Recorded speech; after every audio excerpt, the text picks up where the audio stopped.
crazy. This is not me just saying it. It is the rallying cry of the Weather Kids campaign that is from the UNDP, this incredible approach to raising awareness on climate and what will happen if we don't take action. It's had more than 4 billion views worldwide, which is incredible, and not that surprising given the success of the Don't Choose Extinction campaign, which preceded the Weather Kids campaign, and we were huge supporters of that. We thought that really was well done, and we wondered what was going to follow suit.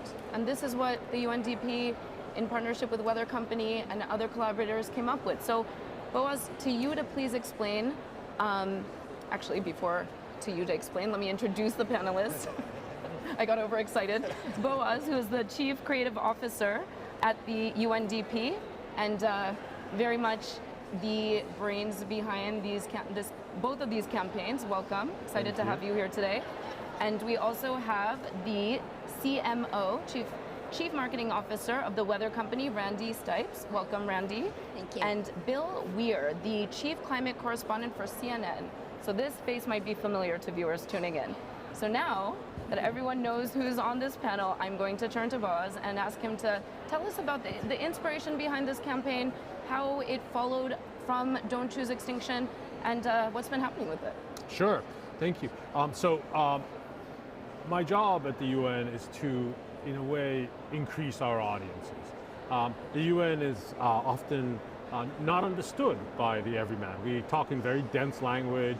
We have a lot of jargon. We write reports about climate that, I'm sure, Bill, you read them, but not many other people read the IPCC report. And it's dense and it's complicated. It's a little bit scary, perhaps. And what we want to do is try to reach people where they are. We want to try and reach audiences where we can reach them, where something can resonate with them, that we can speak a language that will talk to them, and perhaps even motivate them to action. And so that's been kind of our quest. And so through Don't Choose Extinction, where we had a giant dinosaur barge into the United Nations and give a passionate speech about fossil fuel subsidy reform, and a subject that almost no one knows anything about, and then having that be a very big success, we wanted to take a next step and have a very strong rallying cry for what we see as one of the main aspects of the climate emergency, the generational aspect of it. Because frankly, most of us here on this panel will not be suffering the worst consequences of the climate emergency, but our children and the next generations will. And so what we wanted to do is clearly illustrate the cost to the next generation. And we did that with a very simple trope of having kids, 10 years old, describe the weather when they're adults in 2050 if we don't take climate action. And so, of course, the situation is dire. We all know that it's not going to be pretty if we don't take concrete steps to move beyond this crisis. But it's also about the hope that we can move beyond this crisis. So this is not a campaign about doom and gloom. This is not kind of like, oh my God, we're going to die. This is, let's all take action together to solve this problem together so we can create a better future for everyone on the planet. And so that's really at the heart of the Weather Kids campaign. And that is setting it up so nicely. And for those of you who haven't had a chance to see it yet, you're in for a treat. We can cue it now. Go insert it. Okay. And then I just go back, right? Right, okay. So that was great. That was super creative. I am so impressed by these young people. And I know CNN has also been a massive supporter of this campaign. So talk to us a little bit about why the media, the role that the media sees in supporting this kind of messaging, and why is that so really important, obviously? Well, it's interesting. A few months ago, I came up through local news. I was a weekend sports guy in tiny little markets in the Midwest, worked my way up. And I wrote an op-ed a few months ago basically imploring my colleagues in small and large newsrooms around the country, around the world, to start connecting the dots. The only scientist in every living room is usually your meteorologist. But I've been in newsrooms where people are really hesitant to because it's been so politically charged. They get enough complaint, mean people commenting on their hair or their clothing. They don't need to pick a fight with somebody who's a climate denier, so they just avoid it. I reached out to meteorologists around the country to try to say what's keeping you back, and it really comes down to where they happen to be. In a place like Minneapolis, it is part of or Miami, the science is part of the forecast. In Houston, a chief meteorologist pushed back and denied it was even happening, which was really astounding. But there's something refreshing about the mind of a child and the mouth of a child. That was Greta Thunberg's, I think, superpower, is she just called it out, and called out the ignorant arrogance and said what it is. And if you got a kid saying, this is what the temperature, this is what I'm going to have to live with, and put it in those terms, I think it's a brilliant, brilliant device. And the more we can get this next generation out of their screens, hopefully, we need them in the screens to connect and to be energized, but engage with each other, understanding their food supplies, understanding the water and wherever they happen to live, turning anxiety into action. All of that is just so vital right now. Well said. And yeah, it's really, it's a visceral response when you see a child making an appeal to adults, right? You want to do something to help that child, to give that child a future. And so that's the brilliance of this. It's getting an emergency message out to the masses in a way that is truly creative and truly results in behavioral outcomes. That's a behavioral scientist in me. I can't help myself. I love a good call to action that we actually will make some impact. So this was something that I know is obviously important to you, Randi, because the weather company gets it, and as you said, meteorologists are the scientists that the American public gets to engage with every day, and they're trusted for that reason, and that's important too. The whole point of communicating in a way that results in positive behavioral outcomes is through trusted spokespeople. So your company plays such a key role in this. So now you're using trusted messengers that are meteorologists. You have children who are creating visceral reactions in the audience. Why are you doing it? Why should we care? Yeah, listen, when the UNDP approached us about the Weather Kids opportunity, after we validated the science, it starts with the science, we really viewed it as our responsibility to disseminate this message. Our consumer properties, which people are probably most familiar with, the Weather Channel being our flagship brand, we reach a lot of people. Around 360 million people trust us on average every month for the facts. And we look at that as it is our responsibility to provide the facts to help people ultimately make more informed decisions. Now that can mean for the week ahead. It could also mean for 2050 and what the forecast will hold for the next generation.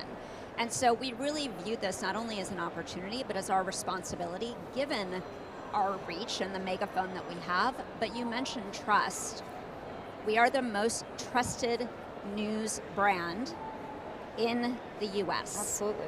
And so we want to make sure that we are earning trust by sticking to the science, providing the facts. And this is yes, we are using children to deliver the message, but it's a fact-based, science-based message that was really our privilege to be a part of. Bill, is CNN going to let the weather company get away with saying that? Well, they have the advantage of never having to talk about politics. Weather's a little bit less controversial. Climate, more controversial. Well, that's it. That's it. And I think that gets in the way. And the people who, the vested interest making record profits, they like that we don't want to talk about it. It's a third rail, or it's so complicated. When it's very simple. The problem is very simple to describe. A 6 or 7-year-old could do it. Taking action is obviously hugely difficult. And if I may, I think climate used to be so abstract. People, the everyday person didn't understand it. It required a scientist. Now people are experiencing climate change every day through their weather because of the volatility that we have in weather. So there's, I think, a greater receptiveness now to the message. Oh, yes, when you're experiencing it in real time, for sure. And then when a network like CNN is making it a headline. So talk to us a little bit about how CNN is doing that and why it views it as important to keep climate, top of mind for people. Sure. So I'll back up a little bit. I came to CNN originally just to do a primetime hour like you could see, and I had a lot of ideas on how to do that. But in the end, they just hired Anthony Bourdain, whose show was taking off on Sunday nights. They wanted more like that. So I created a show called the Wonder List. My boss has said, if you just got on a plane to go tell stories, what would you do? I go, no, I know exactly what I do, because I just realized my daughter, who was born on my birthday, is going to turn my age in the year 2050. Yeah. So I want to go to the wonders of the world and wonder what will be left of them. How many elephants in Botswana, how many glaciers in the Alps, how many undeveloped islands in the South Pacific. And so we shot 4 seasons of that show in 30 countries. And the theme through all of them was this: people were losing the landscapes that they had grown up with. They were sort of mourning something that it was happening in front of their eyes. So it was such an illuminating thing that after the 2016 election, and when those shows weren't coming back because the appetite for politics was so great, they decided to create the first chief climate correspondent position. And I had resisted beats all my life because I'm a generalist, I like to do everything, but then you realize this is the beat that includes all the others. Exactly. Everything else, finance, foreign policy, defense, food, shelter, clothing, is all intimately tied to this story. And luckily my bosses get that and have expanded the climate team. We have some amazing writers, Ella Nilsson, Rachel Ramirez, women in London and Hong Kong, and we're collaborating. And because we realize that this is no longer a story just about starving polar bears or something that's going to happen at a distant time and place. It is happening right now. It is affecting property values, insurance rates, immigrant streams. And if you can put that in the mouth of a child to think in their minds about, Dad, I know you think you've been through some storms, but these are not your storms anymore. Yeah. My storms are so much stronger. And I know you haven't noticed it because you're working so much, but our coastline has degraded this much, or our glacier has gone by. And to get it from that voice, I just think is so impactful. Yeah, it creates an emotional response and then a behavioral response. So, well, thank you for having climate core to so many different stories at CNN, but keep it coming. Oh, we're doing it. Always more. We want more. And what's interesting is there's a huge appetite. We don't get any guidance from the sales department that there's like a wall between us, but they say, if you got any great solution stories, there's a huge appetite with advertisers, with audiences. They want to learn about thermal batteries or rock weathering or all these nature-based solutions that nobody's talking about. There are future billionaires walking around New York today in industries that most people haven't even thought of yet. Because there's so much capacity to build a better world. And the way we talk about the climate crisis for so long is doom, gloom.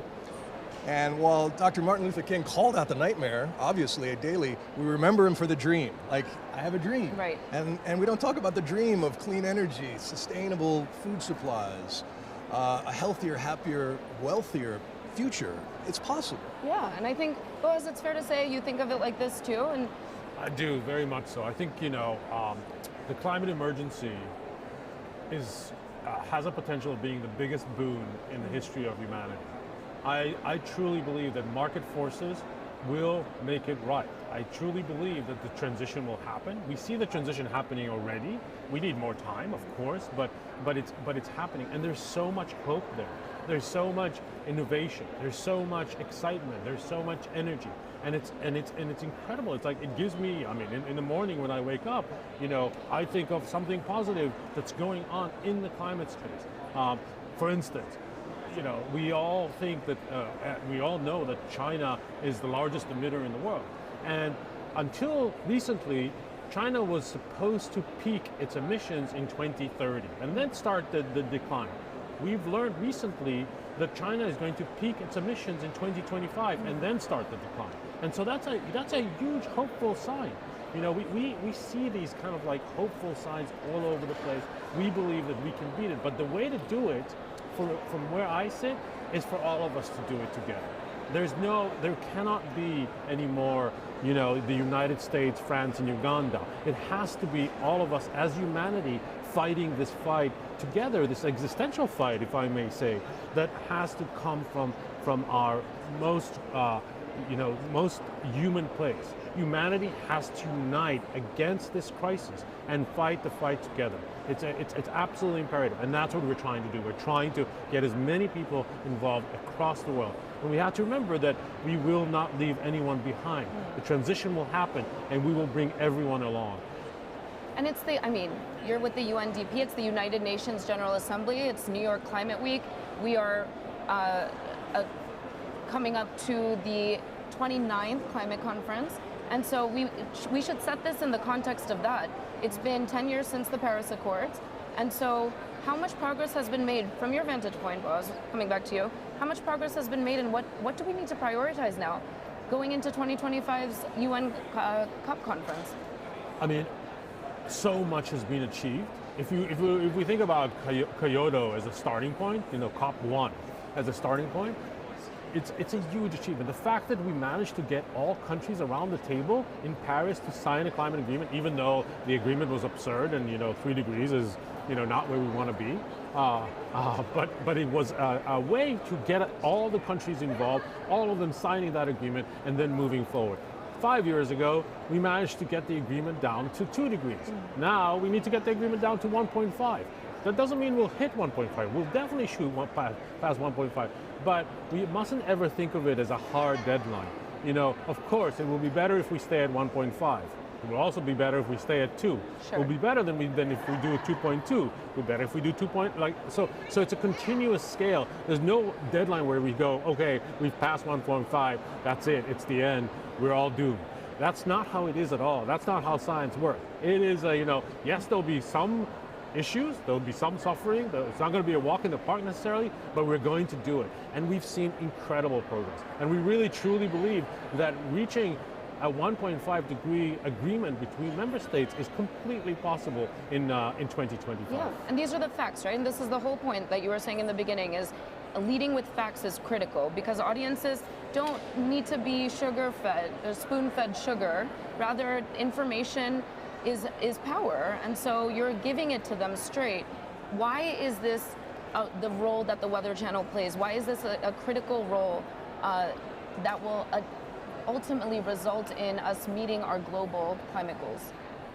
Listen, I think in a world today where everything is becoming over politicized, people are craving truth. They're craving facts. They're craving science. I think the other thing that we need to do and the role that we can play is we have to continue to democratize the information. We have to, in our world, that means democratizing the forecast and making sure that everyone has access to an accurate forecast. You spoke earlier about innovation. We need to continue ensuring that humans are working together with machines. There are no shortage of weather models available. But how are we interpreting those models to derive the best possible forecast? We need humans, first and foremost, to provide their expertise, but then we need to continue to innovate in areas like AI, where we can merge human expertise with machines to get the most accurate possible reading. And then doing it in partnership. On any given day, we might be competitors, but being able to sit here together to join forces and unite around the science and the facts is going to be critical. Absolutely. And when we're thinking about solutions and including, AI, which is something you can't not hear 2 to 3 times a day, much less, not just once a day. What gets you most excited, Bill? You are reporting on the forefront, you're talking about solutions. What are the trends that you're seeing that you would be potentially willing to share with, let's say, competitors, or just media more broadly that should be pushing these stories out to get audiences excited that there's a lot of positive innovation already here and in the pipeline? Well, I just came back from a couple of stories. Now that the Inflation Reduction Act money is starting to flow, and we're seeing it in the States. I was just in Minnesota, where Xcel Energy is converting the biggest coal-fired power plant in the state to solar. Cool. And they're doing it in a way that's really ingenious, where they're just plugging clean new energy into dirty old plants, thus skipping the line to get on the transmission grid, can be 5 years long. Now you plug right in and start dialing down the fossil fuels, goosing up the clean energy. The community, the employees can stay. They don't have to fire everybody. They don't have to demolish the plant. It remains a part of the community there. And a study out of Cal Berkeley says we could double America's power capacity just by doing that, just by building this new stuff next to the old dirty plants. Nuclear is having a huge resurgence. Microsoft announced they're going to bring back 3 Mile Island, which I just went up to look at all of the nuclear waste at Indian Point. We got to figure out what to do with it, but it's really stunning when you figure that, when you understand that a pellet of enriched uranium has the same power of a ton of coal. Yeah. And so 50 years of power in New York City, the canisters would fit in this area. It's still radioactive, it's still dangerous, you got to find a place for it. But that's a technology that we can't walk away from, and I think a lot of people are realizing that as well. But there's thermal battery companies, there's so many things that are happening, but I will say, to add a little wah-wah to the talk of cops, it took 28 cops before humanity finally admitted, okay, this is the beginning of the end of oil. Didn't put a timeline on that, and so ultimately this story comes down to the fate of life as we know it on this planet comes down to the public will against vested interests. You know, you could fit the C-suiters from the major oil and gas companies on a couple of Greyhound buses, and they don't show any great interest in changing their business model that's bringing record profits. So even as all this clean energy is coming up, it so far isn't replacing the dirty old stuff, which is the whole point. And so we also have to talk about adaptation, you know, bracing for the pain that's already built in, coastal cities everywhere. But again, it comes down to just connecting the dots between your viewer, your audience, anybody you see on the street. Their health, wealth, and happiness is directly proportional to a certain temperature range that we are out of now. The Earth I was born onto is gone, and we don't know how this new planet works in the meantime.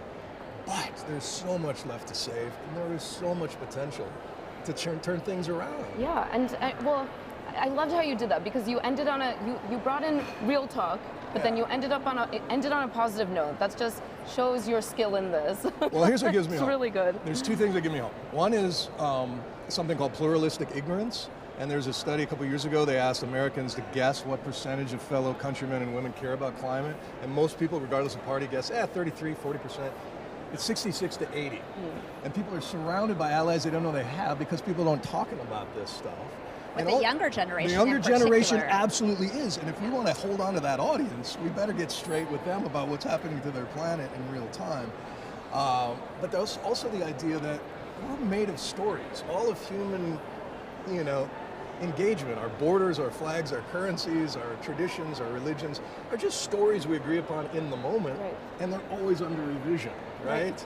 And so I was raised to believe you never get in a car with a stranger. Never talk to a stranger on the phone. I use my phone to call a stranger, pick me up in his car, and his Uber. You know, the social things change, and you know, it feels like nothing happens, and then it happens all at once. I think what we need to emphasize is how critical it is to stop subsidizing the fossil fuel industry. This is something Boaz and I have talked about many a times, and that's the real talk portion of what you said is, despite all of this incredible innovation that's underway and all of the hopes we're describing for a brighter, more breathable future in 2050, our fossil fuel emissions are going up still. So what's going on there, Boaz? How do we really solve that? I mean, I agree with Bill 100%. There needs to be more political action. But I'll come to fossil fuels in a second. But the way to get political action, there were 72 elections, there will be and were 72 elections this year around the world. Super year of elections. In some of them, many of them, that's a democratic election. Those are, and in almost every election, in some way or form, climate is on the ballot. And so our first duty is to elect climate leaders. That is 100%. We are the United Nations. We will back every candidate that ever wins. But obviously, all of us as humans have an obligation to elect climate leaders, people who are going to do the work. The most impactful behavioral action you can take. Vote. Exactly. Go and vote. So that's one thing that we have the power to change. But also, if we have a mass movement of humanity that is demanding change from our leaders and holding them accountable to the change that we want, there is no doubt that we will get change. Politicians get elected. If they don't do what the will of the people is, they're not going to get elected again. And if the will of the people is to change this dynamic of like this continuous COP situation where progress is slow, then we will get progress. The other thing is that the market will overwhelm us as well, because there is no doubt that the transition is happening. Within 10 years, we'll be a society that will be a far greater sustainable, greener economy by a million miles. And so once market forces get kicked in, once kind of like the financial sector finally decides that they're going to divest from fossil fuels, once we have real progress there, we're going to make it because climate, the market is going to make it so. Fossil fuel subsidy absolutely has to be on the agenda. It's we are still, countries around the world are still paying, this year it's going to be about $800 billion into fossil fuel subsidies, and 80% of that goes to manufacturers. It goes to the people who are pulling oil out of the ground. And so that's absurd that, Shell had the largest profit of any year last year, $30 billion of profit, and yet they still got subsidies. And then on top of that, it's to get financing for a clean energy project is way more expensive. Right. Much more expensive. And so it's not even close to a level playing field. But I'll give you one more point of hope on what he's saying. Do you know what the greenest state in the country is in terms of renewable energy? California. I'm guessing. Texas. Bright red, libertarian Texas is installing more wind and solar than Florida and California combined. Because the business makes sense. We because knew it's there was so going to be a catch, and we still fell for it. and it helps to have sort of libertarian lawmakers who are like, yeah, we're going to have some people living out here. We should run some transmission lines. And so they're way ahead of the rest of the country on that stuff. But again, despite the ideology, despite the politics of Texas, it is the greenest state right now. That's fascinating. And so, okay, we've got maybe Texas on board, taking an approach there that works for the constituents in that state. Randy, from the Weather Company, what audiences respond to what types of messaging. So what have we learned works? How do we reach audiences? Obviously this campaign has reached 4 billion plus people. We know that it's creating emotional responses, but what do you hope to see more of in terms of communication so that we can actually have this 2050 breathable future? I mean, it's a great question. Listen, I think, again, I've said it, but I'm going to say it again. The science works, providing the facts, providing the information, and doing it, though, in a way that is digestible.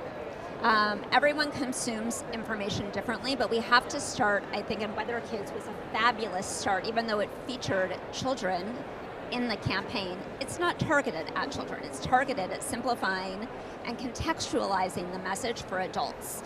And so I think if we can continue to, one, lead with the science, two, distill it down so that it's consumable, and three, I think it's really easy to get lost also in the data. We've got to humanize it and be able to continue to tell the human stories. We know that headlines these days, they're fleeting. The news cycle, you know better than anyone, is short. And so people, I think, given the volatility of weather and that extreme weather no longer has a season, it's happening every day.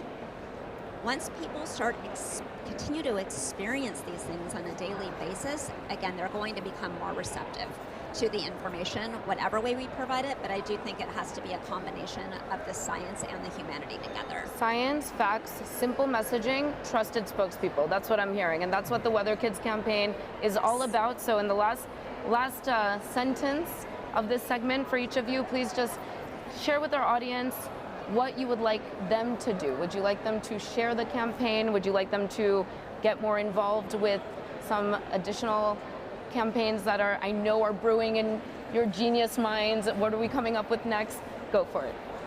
I want everyone to take climate action in whatever way you can. Wake up in the morning and have climate action as part of your day, and do whatever suits you. If you're looking for a job, look for a green job. If you're in a company and you have influence the company to become greener. If you're a CMO, influence the entire company to become greener.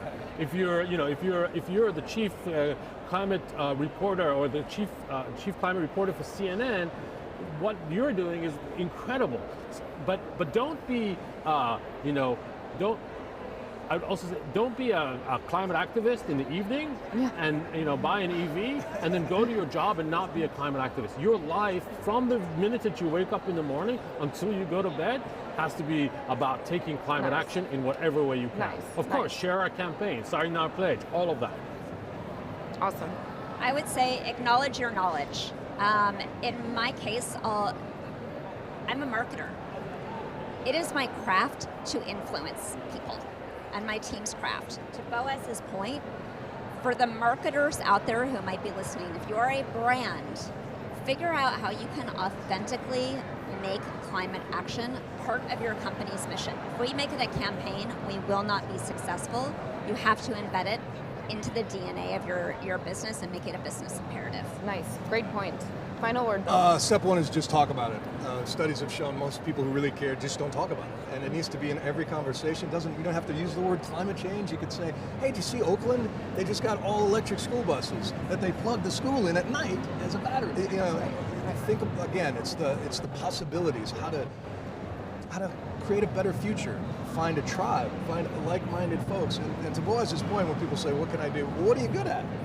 Are you an accountant? Well, you can volunteer to do some accounting for your bird conservancy, or you can, if you're the kind of person who likes to go to meetings and then tell the neighbors what they said, go to your utility board meetings and be the person that connects folks. All of us together. Not only will it help find solutions, it makes you feel better. Yeah. We are social creatures, and suffering alone right now is not allowed. We got to connect, and just by talking about it, acknowledging our power as consumers and voters, that's the beginning. Awesome.